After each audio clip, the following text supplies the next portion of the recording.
तो जी हाँ दोस्तों, अभी आप लोग जो गाना सुने हैं आधा गाना है और पूरा भी सुन सकते हैं आप लोग। और आप सब बता दें कि अभी तक का बड़े अपडेट लेकर के आ गए हैं। और आप लोग देख रहे हैं प्रोवाइंस 1 मिलियन, तो फिर से एक बार स्वागत है प्रोवाइंस 1 मिलियन में। तो इस गाने को कौन लिखा है और एक ट्रेंडिंग में चल रहा है, बेहतर गाना है, सब कुछ बताएंगे। जो कि वीडियो को लास्ट तक जरूर देखें। और अपना हिट मशीन खेसारी यादव का सेट सॉन्ग नहीं सुने तो जाकर के सुन सकते हैं। और दूसरा सॉन्ग भी लेकर के आ रहे हैं, सेट सॉन्ग दिल को छू जाने वाला सॉन्ग है। ये देखने को मिल सकता है आप लोग का ग्लोबल म्यूजिक जंक्शन से, और आएगा यही 1-2 दिन में। और आपसे बता दें कि 6 मिलियन क्रॉस कर चुका है खेसारी यादव का जो सेट सॉन्ग रिलीज हुआ था।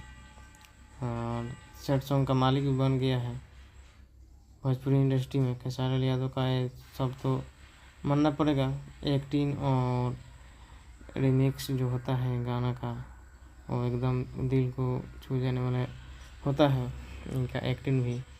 तो अपना लाइक कमेंट बॉक्स में दीजिए। जब तक के लिए जय हिंद, जय भोजपुरी।